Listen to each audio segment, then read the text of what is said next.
Kicker Talk will require $10 minimum super chats, and then we'll go right into the Kicker Talk.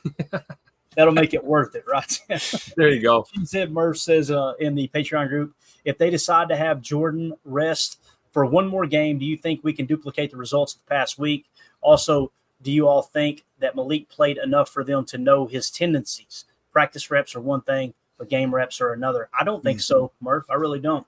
The concept we seen the flood, the F-zipper flood concept. We seen a little slot cross with a check down underneath with a leak to Tucker Kraft. I don't think if Malik Willis goes out there and plays, I don't think the Titans seen anything from a Packers game plan's perspective with him in the lineup. Like, we need to key in on this, right? Other than stop the run. Here's the other thing, though. The Titans know Malik Willis better than anyone, right? He's been on their roster forever. So that is another kind of give and take. You think Matt would open up the playbook a little more if in fact Malik does play this week, second week in a row? Do you think he's got a little bit more to cook with? And see, that's the part of the practice we don't see, right? We don't see the walkthroughs. We don't see what they're doing specifically game plan wise. They kick the media out for that. So we don't know behind the scenes, guys, what could be happening is Malik Willis could be taking all the walkthrough reps and they're prepping him to start. And then Jordan might not even be in the plan to start. That could be the smoke screen we're talking about. And if that's the case, Tim, yeah, I think they're probably throwing some more layers on. If Jordan's taking the walkthrough reps and all that stuff and kind of the 11-on-11 stuff, and not necessarily the full 11-on-11 because obviously he's limited. If he's not taking those, or if he is taking those, then maybe Malik Willis isn't going to get a little more in depth with it. You know what I'm saying? Other than just taking those mental reps, watching Jordan. But Dave Colvin in the Patreon group says, do you think the D-line's lower PFF grade and lack of sacks is a reflection of the game plan to play contain on the two mobile quarterbacks played the last 2 weeks? I think it was effective and believe this coming week will show more of the potential playing against a more traditional style quarterback. This leads to the second question. Are you predicting a step up in stats and grades this coming week in the D-line? I could see it, Dave, but I've already watched the Titans' first 2 games on all 22, and I went through and kind of combed through all of Will Levis's snaps. Will Levis is a very mobile quarterback. He's as athletic as any quarterback in the league, just about it, aside from the top-tier guys, right? Like your Lamar Jacksons, your Malik Willis, who, by the way, was clocked as the fastest quarterback in the league last week at over 19 miles an hour. Yeah. That quarterback draw, he was clocked at 19. I think it was like 19 and a half miles an hour. Fastest quarterback clock last week. So outside of that top tier, Malik Willis can move. Will Levis can move. But based off of the tape that I've seen, now he's antsy in the pocket, and rightfully so. He's got some pressure in his lap most of the time, but he's not really looking to sprint out of the pocket. He's just trying to create those secondary windows, and boy, has he screwed the pooch in the first couple of weeks. I'm telling you. I don't know if you guys seen the video. I should pull it up, man, where he goes over to the sideline after fumbling that ball that last game, and the coach literally on the TV copy says, "What the F are you doing?" That's what he said. And then you seen Levis just pull his helmet down over his eyes. And then in the presser, they said, what was it? What was it that you said to Levis on that fumble? He said, "I'm pretty sure everybody's seen exactly what I said to him." And he wasn't sugarcoating it, bro. So you know what he said? He said, "Edit D's." How about that? So let's see here. Let's hit this United. Well, let me finish this question real quick. Keep that up there, though, Jacob, so I don't forget it, bub.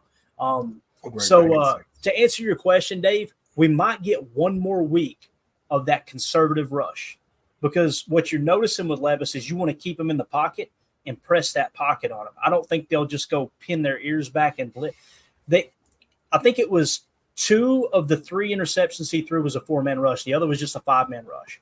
So you don't have to blitz a lot. Get them in 3rd and long, right? And listen, Tony Pollard's a good back. He really is. But get them in 3rd and long and make him play from within the pocket and put 7 in coverage. That should be the goal, right? And if you're not hitting home, then okay, maybe just have 6 in coverage and bring that extra 5th guy. But personally, I think it'll probably be in between what we've seen in these first 2 weeks, because those guys were a greater threat to run the football than Will, but Will does have mobility. So hopefully that answers your question. And then Dave Colvin says, is Quay Walker going to start getting assists in the stat column for X's interceptions?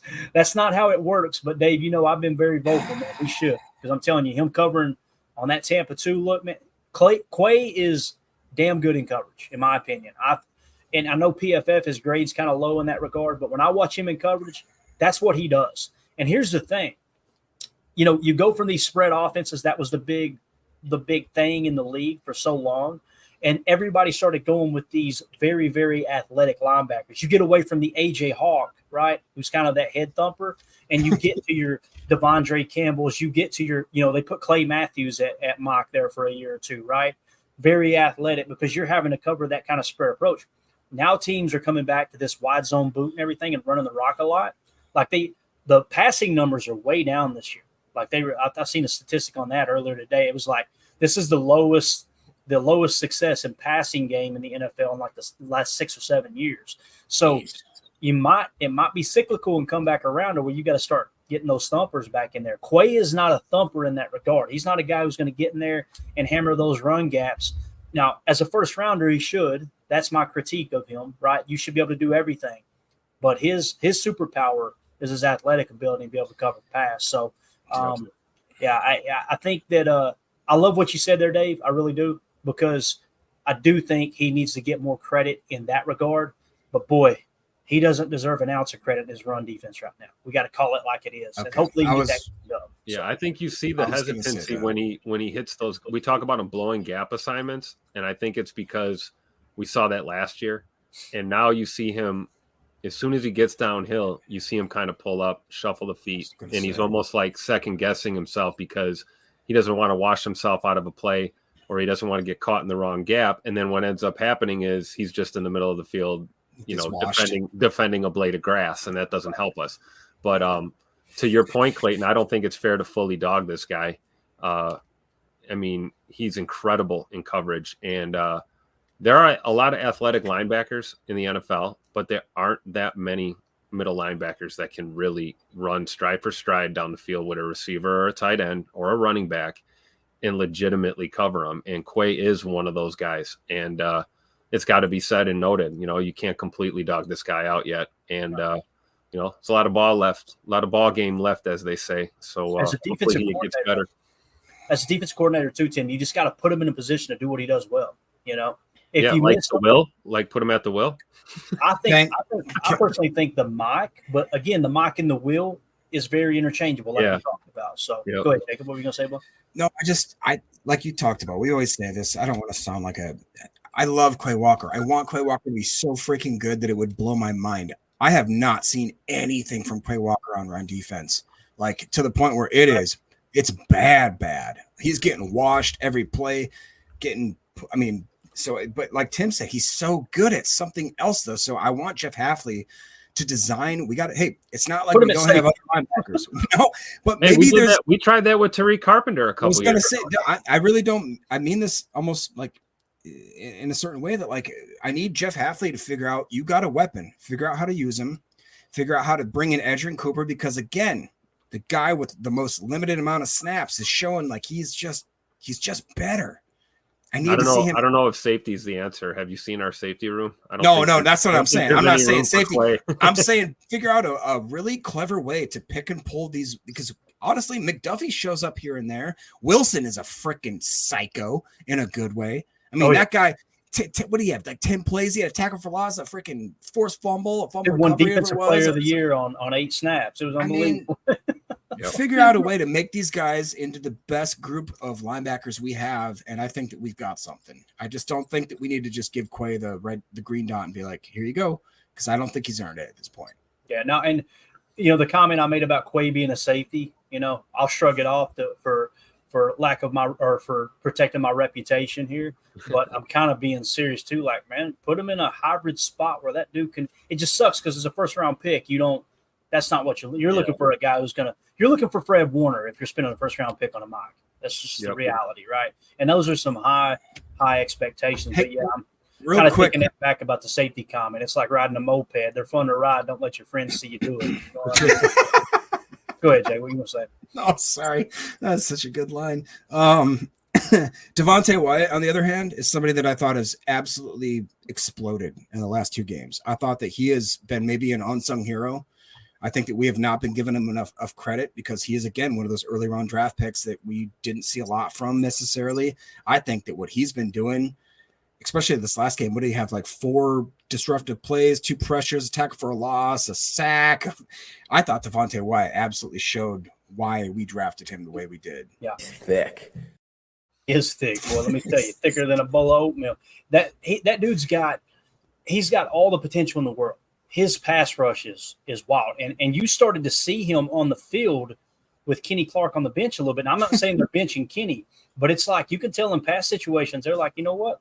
Let's put Wyatt out there. Let's throw him out there. He's a disruptor. United Bates with the super chat, been sitting in here for 20 minutes. Yeah, sorry, Bates. He said, I like Narvison's attitude and approach to the challenge. Amen. The dude has done he said everything right, Tim. Everything since he got there since day one, man.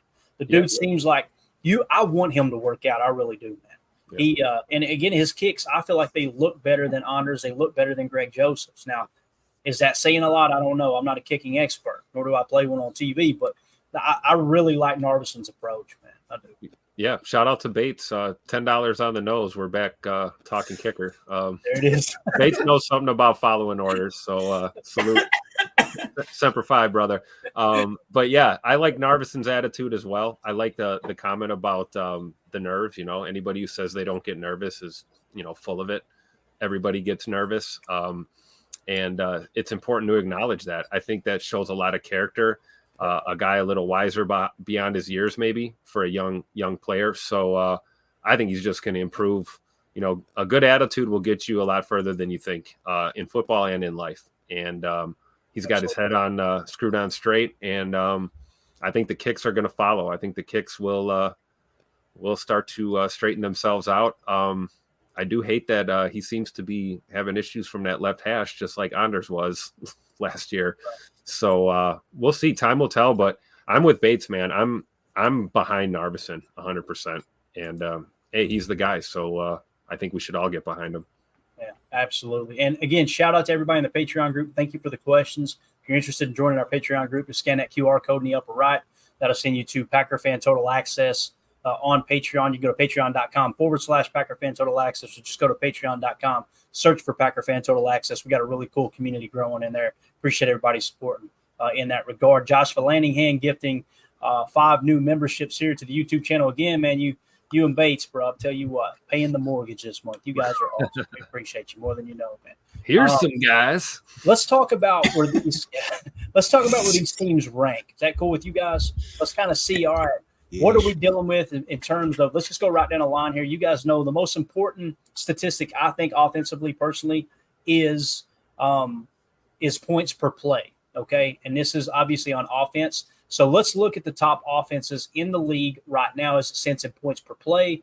You got New Orleans, Buffalo, Arizona, Tampa Bay, Kansas City, Minnesota, Dallas, New York Jets. Look at New York Jets with Aaron Rodgers over there, baby. I love it. I love to see it now that there's no draft picks on the line for us. LA Chargers, Seattle, Philadelphia, Indianapolis, and then Green Bay coming in at 0.36. So we are the 13th highest scoring offense in points per play. I'm pretty sure points per game is the same. So where is Tennessee on this list?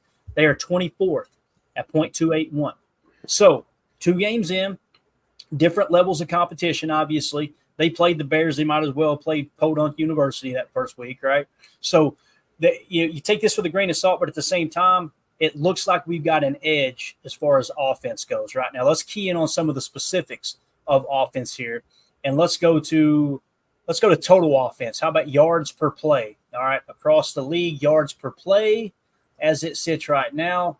New Orleans, Minnesota, Indianapolis, then Green Bay is 4th in yards per play. And you're going, Clayton, how are they 13th in scoring but 4th in yards per play? It's called red zone offense, ladies and gentlemen. That's what it's called. We got to get that cleaned up.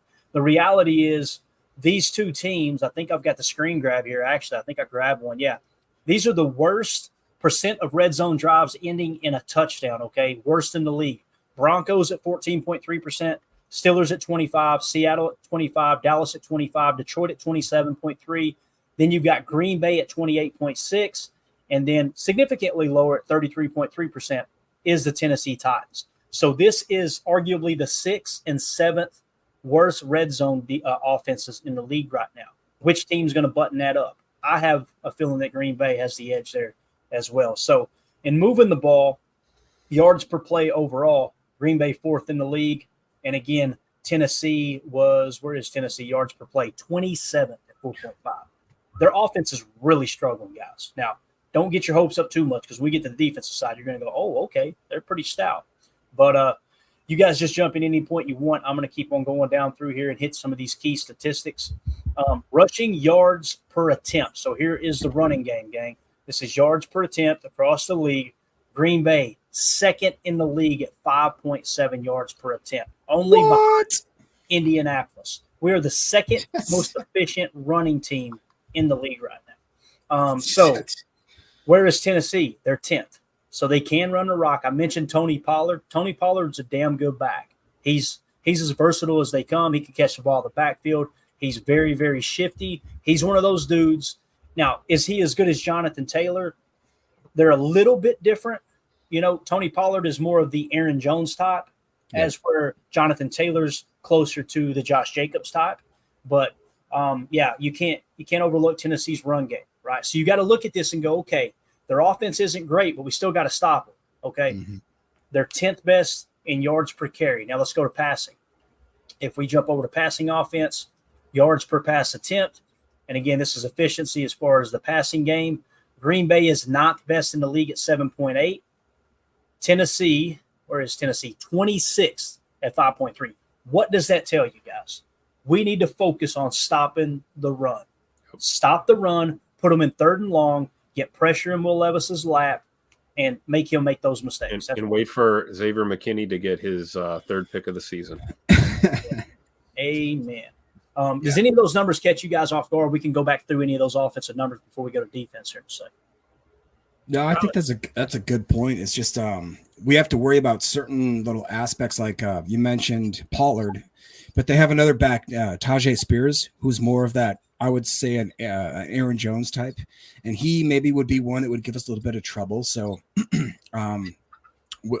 Levis, is that still going to be their guy? Is that what they're still doing? Last I heard, now here's his backup, Mason Rudolph, right? So we might want to trade for Myles Garrett? Yeah, trade for Myles Garrett for one game, let him bash him over the head with a helmet. You know what I'm saying? But that was the dude that got walloped in Pittsburgh. Now, Mason will probably protect the football better, honestly, than Will Levis, but Mason doesn't have the playmaking ability of Will Levis either. Right now, Will Levis doesn't have the playmaking ability of Will Levis. So it all adds up to what you said, Clayton. We gotta key in on that run. If our run defense is stout, if the boys up front can get it done, and then we can apply pressure on those 3rd and 7s and 3rd and longs, and Levis will make a mistake. We just got to capitalize on it. We had drop picks last week again. And Coach Half has alluded to this in his pressers that for as good as our defense has played, we left some things on the table. We had picks that we should have had. We had PBUs we should have had. Missed assignments, things like that. So I think if we clean it up and focus on that run, we should get out of here with a dub. I would, I guess, teasing going into looking at this defensive matchup here, I would anticipate a defensive struggle, and this game probably reeks of a 21-17 or relatively low scoring type of game. I think so too. And here's the thing too: when we get to the rush defense, it was good through week 1. Week 2 took kind of a step back, but keep in mind, Indianapolis so far through 2 games is the most efficient yards per attempt running offense in the entire league. And we already faced them, right? So just keep that in mind in that regard. We also played Philly, who is 18th. They're averaging 4.4 yards per carry. So they're fairly good. I feel like anything over 4, I consider that a good running team. I really do, right? You get over 5, all right, you're in elite territory there. And Tennessee technically qualifies there. They really do. But again, we already face Indianapolis, so that's going to skew those numbers a little bit. Let's jump over to the defensive side of the ball, and let's go opponent points per play. All right, so obviously low number wins here. In opponent points per play, right now you've got the Chargers, the Steelers, the Vikings, the Saints, the Buccaneers, 1 through 5. You got to go all the way down to 17th to find Green Bay. So right now in points per play, remember last year we finished 12th in this category under Joe Barry. So we dropped 5 spots through 2 games as it sits right now. All right, so just keep that in mind. Where's Tennessee at? Tennessee, I thought they were fairly good. Maybe it's yards that they're good at. So yeah, in points per play, they're actually 26. Now keep in mind, with points per play, Will Levis handing out these early Christmas gifts every single game, short field for the opposing team, that comes into factor there. So you would give Green Bay the edge there, personally, right? So moving on to total defense. So this is going to be yards per play, both run and the pass combined here. Tennessee is first in the league at 3.8 yards per play. This defense is they're no slouch. And they played Chicago week 1, where Caleb Williams, more confused than a fart in a fan factory. That dude is still he's been horrible, man. He has been absolutely horrible. Let's slide down now to find Green Bay in opponent yards per play, significantly lower. They're 26th at 5.9. The reality is, numbers-wise, the Packers' defense has taken a step back through 2 games from last year. Now, why did the Packers – why were they able to hold the Colts to 10 points? Why were the Packers able to have themselves in that game in Philly? Turnovers. They're putting a strong emphasis on turnovers. So what we got to do, man, we really got to make Will Levis beat us here. Got to stop the run. Got to.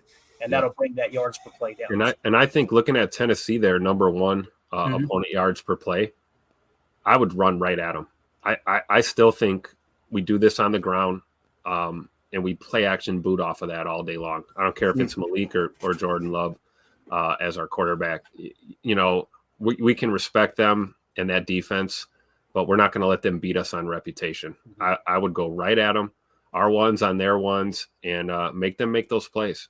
Like I said, we don't have to run roughshod all day long and break off chunk plays, but if we're showing that we're consistently willing to run the ball and can do it at least somewhat effectively, it's going to give us more success against a really good defense rather than, putting our QB in a situation where he's constantly dropping back and, maybe under pressure and, having to get rid of the ball. I would lighten up that defense with the run game for sure, especially considering who we have. I mean, I know Marshawn Lloyd's out of the picture now for a little while, but Josh Jacobs is a workhorse. Emmanuel freaking Wilson is a workhorse. Yeesh. I mean, we can running back by committee. We just who's this guy we just brought up? He's Brooks. Brooks is an athletic freak. So I think if we stay committed to at least not bailing on the run game, we know Coach LaFleur has a tendency to do that from time to time. Just when we're getting that run game going, we get away from it. And, we're running naked boot action and there's no run to set that up and the defense doesn't buy it. So I think we got to just stick with the run against them. You know what? The more I listen to you guys talk real quick, sorry, Kling, what you talked about earlier, dude, kind of makes a lot of sense. Why don't we go in there? We see what's going on with Malik Willis. We see if we can run this ball down their throat like Tim just said. If we do, keep doing it. Make them stop us to do the most basic stuff that we have to do to win this game. If they don't, okay, then let's bring in Jordan Love and just watch him torch you guys because you don't match up with us. That to me sounds actually pretty freaking logical. Now remember, they're number 1 in the league in points per play allowed. So let's go to yards per play. Let's go to yards per play on offense. Here's who they played. The Chicago Bears, which we know is Dookie. Look, they're dead last, okay? And the New York Jets in yards per play is 20th right now. And again, it's just 2 games, and one of those games obviously was against the Titans, so that does say that they're good. But just wanted to throw that out there. Let's move on to rushing defense real quick, all right? So let's go yards per rush attempt allowed, all right? So Tennessee against the run is 10th at 4.0. So they're giving up 4 yards per attempt, all right? Green Bay has now dropped after playing Indy to 27th. Got to put emphasis on the run defense. You got to this week. I'm telling you, that's going to be the blueprint for Tennessee to beat Green Bay is trying to run the ball. Because, I mean, that's what, 7th from the bottom there is Green Bay as it sits right now. Now, again, you played that's the reason I pointed out Indianapolis. You played statistically the best rushing offense in the league through 2 weeks, okay? So you got to keep that in mind. So they do have the advantage there. They got a legit good run defense through 2 weeks, they being Tennessee. Now let's go to passing defense real quick. Real quick again, United Bates just doing Bates stuff, Oh, man. Thank you, Bates. We appreciate it, buddy. Gifting 5 more memberships. You are awesome, bub. All right, so this is passing yards or yards per pass attempt. Tennessee is second at stopping the pass. So when you look at through 2 weeks, I'm going to keep emphasizing that. Y'all are going to get tired of hearing it. Through 2 weeks, their weak spot, albeit it's not a glaring weak spot, is their run defense. This goes right with what you're saying, Tim. We need to establish the run and do it very, very early, man, very early. And you do that not by trying to hit your head against the wall in the A and B gap. You do it with everything you did last week. People were going, they're not going to be able to trick Tennessee with the stuff they did. The hell they're not. It looked like a 3-ring circus out there. When you come out in 11 personnel and they've got to decide, are we playing nickel or base? And if they go nickel, if Jordan Love is under center, guess what Jordan can do? All right, you know what? I know we're in the 118 pony package here. Jaden, flex it back out. Audible at the line of scrimmage. Now you got a backer on a receiver. You got the mismatch you want. If they choose to go nickel, you stick with the 118 pony and run that stuff that you ran last week, right? I think you can do that. I think that's on the table. There's no doubt about it. But again, they've got a great pass defense in that regard. Green Bay has dropped to 20th at 6.8. So they definitely, hands down, statistically have the better defense right now than Green Bay. So you're seeing the defensive advantage tilt pretty heavily in Tennessee's favor. You're seeing the offensive advantage tilt very heavily in Green Bay's favor. So you're going to get two heads cracking. It's going to be a lot of fun, man. It's going to be a fun game to watch, no doubt. I just hate that it's going to be hotter than Hades down there. But Josh Vallandigham, I swear, man. They're going back and forth. It's like a weird battle going on right now. Ain't nothing weird about it. We appreciate it. So there you go. Yards per pass attempt. Again, Tennessee, man. That's how they're sitting right now. We're at, the 111 mark, so we can hit a couple other things here. Turnovers. Now people were going, how in the world? I thought Green Bay's defense been doing pretty good. They held Indy to 10 points, right? Let's go to takeaways per game, all right? This is takeaways per game. What in the world just happened? Lord have mercy. Do you see that? I don't know what's going on here. All right. Takeaways per game. Is that still up? It is. Green Bay is first in the entire league at 3 takeaways per game. Woo. All right. Tennessee, woo, they are third from the bottom at only a half a takeaway per game. So, once again, what should the game plan be for Green Bay, at least on the surface? We're not talking about one-on-one matchups yet. It should be load the box, stop the run, right? Have at least – I would play a lot of cover 3 on Will Levis, and if you need to fire 5 and have 3 underneath, that's cool. Make him layer those throws the same way we did with Anthony Richardson. Key in on stopping that run. We stopped the run fairly well in the first half, if I remember correctly, against Indy. Problem was the second half happened, and we kind of said, okay, we're going to give them that run now, and let's start playing the clock here, right? So takeaways there, obviously with Green Bay, they have the advantage there. Let's go specifically interceptions. Can I ask real quick a question, Clay? Yeah, man. Last year, everybody talked about how inefficient this defense was and all that. We had 7 takeaways, if I'm not mistaken. Chat, check me on that if I'm not being smart here. It sounds like we already have 5. Is that true? We talked 5 takeaways this year as opposed to 7 all of last year. This defense is completely 6, actually. Okay, so I thought I read it was 5. We had 7 last year. So chat, let us know. Jamie in the chat, hook us up there. If that is even true right now, I would argue that this is already a vast better defense. All right, so Carl says we only had 7. Can anybody confirm how many we have already this year? I believe it's 4 or 5. We got 6 because it's showing that we're averaging 3 a game. We played 2 games, so we got 6. I mean, I'm telling you, there is something cooking here, guys. Mm-hmm. As much as we got to, yeah. And that's like you said, the emphasis. Yes, sir. Yeah, that's exactly the thing when you play the ball, right? You're putting an emphasis on being ball hawks. You're going to give up plays. It's going to happen. It's bound to happen. So we can't get too frustrated, when that sort of thing happens from time to time. But I'll take the aggressiveness and playing the ball all day because it's like Clayton just said. I mean, 3 turnovers a game, 3 takeaways a game here through 2 games. I mean, clearly this change in vision is effective right now, and we've got ball hawking playmakers on this defense. I almost cursed there. I'm sorry. Get a little fired up and sweaty when I'm talking defense, but no, these this is just part of it, So when you got guys flying around trying to make plays, the occasional ball over the top or breaking off a chunk run, we saw one of those against Indy. We saw more than one of those against Philly. I'm sure we'll see some more this year. It's not the end of the world.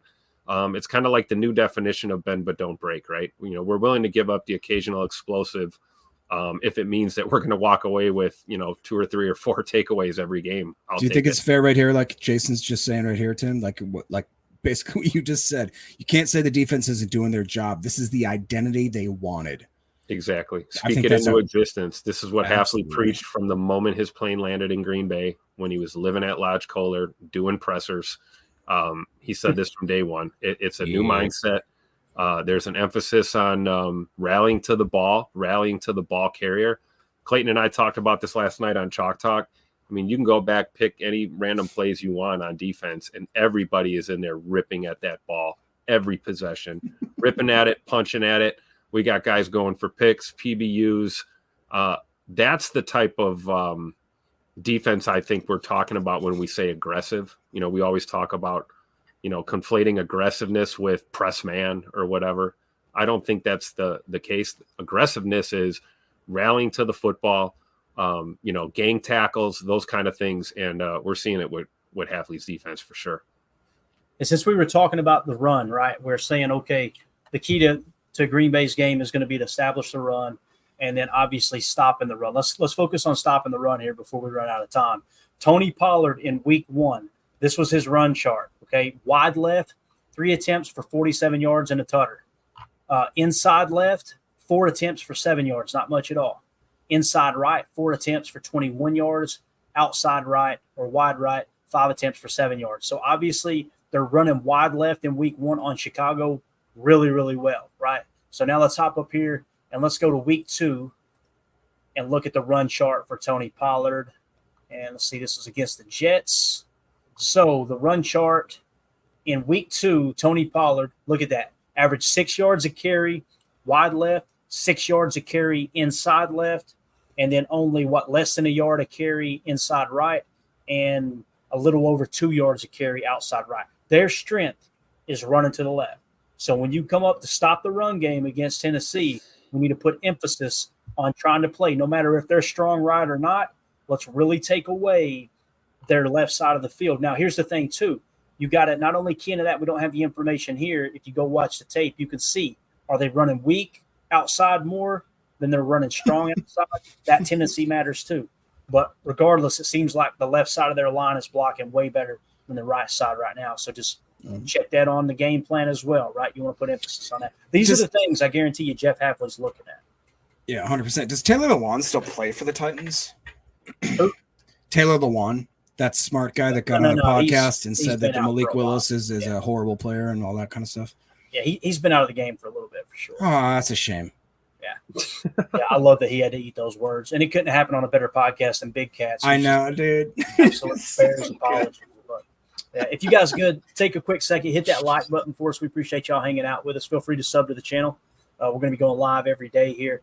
The goal, too, just so everybody knows, I'm going to be in Nashville for the game. If everything goes as planned, I'm going to be staying at a hotel right downtown there. Well, that changed for no reason. That's wonderful. Just put that on now. I'm going to be staying at a hotel right downtown, so it's literally going to be a couple Daddy Sodas, stagger back across the bridge to the hotel. So hopefully I can get back to the hotel in time. We'll do a post-game show fairly quick, okay? I'm going to take all my equipment down there so we can do that from the hotel. And as soon as that's over, I'm heading right over to Hattie B's, baby. So that's going to be the plan. If everything goes as planned, we'll do a post-game show. It just won't be immediately after the game. You'll have to give me time to get through the crowd and get back to the hotel, get settled in. And I'm sure that I'll look like an absolute slob, too, being all lathered up from that 94-degree heat there. If we have to, me and Tim can run this show, right? We may do that, too. We'll see if I can get back in time. I don't want to put too much on you guys, but we'll talk about it for sure. I don't think that's a bad idea either. Once you hit that Hattie B's, bro, you ain't going to move. I'm telling you. For a while. I've been seeing this banana pudding everybody talking about. So, Hardy the Prophet just became a member here on YouTube. Appreciate you, buddy. Thank you for joining the PTA Posse. You are the man. Anything else you guys want to hit on, Tim? Is there anything that we didn't cover that you're thinking, hey, I think this is important? Anything we missed on the news today? We covered a lot here, didn't we? No, I think we got it. I think we really did. And looking forward to tomorrow, see what else comes across the wire. Hopefully a little bit more from QB1 at practice. I'm assuming he'll probably be limited most of the rest of this week. We just hope that we see a little bit of progression, and fingers crossed that he's under center in Nashville for sure. Yeah, definitely. Now, these right here are going to be kind of hard to see. I don't want to get too close here, but this interception here on the left, these are all three of Will Levis's interceptions this year. I want you to notice the pressure. That's why I did the box cam. Look right here on the left. When he gets pressure in his face, he panics. That's one of the gifts I'm talking about, right? So there's a pick six. Here's another one. Watch the pressure, upper right. Watch the pressure. See how he got that pressure right in his face? Interception, right? That's the key. Getting pressure with 4 and 5. Here's another one. Third interception. Watch the pressure, lower right. Play action, blind play action comes back. See that press? See the tackle get pressed back into him? Interception. Love it. Can't wait to see Rashawn and LVN in the wide nines and let's get home for sure. Get Kenny and Devontae Wyatt. I was going to say Devontae Wyatt, dude. Eating that boy alive. Yeah. He looks just like Caleb Williams. Look at Hardy the Prophet jumping in on the party here. Thank you. Gifting 5 memberships. Appreciate you, Hardy. You're the man, bud. Thank you so much. All right, gents. Anything else? Tim, Jake, if y'all got anything else, we sign off here. I would like to see Brenton Cox Jr. finally get some playing time. See, you know why we got to be like. I think this is a good game, honestly. And I said Brenton Cox Jr. Clayton. I'm trying to keep it professional. I want to see, because honestly, this is one of those games where literally, I think if you want to chase Will Levis around like a freaking chicken with his head cut off, do it. Do it. If you're wondering what that comment was that we took off the screen, we'll just sum it up with this. Just the tip, though. All right, that's it. So, with that being said, Tim, you got anything, man? For those of you listening on the pod, thank you for making us a part of your day. As always, let's go out and be the change we want to see in the world. Bon dia. Go Pack, go.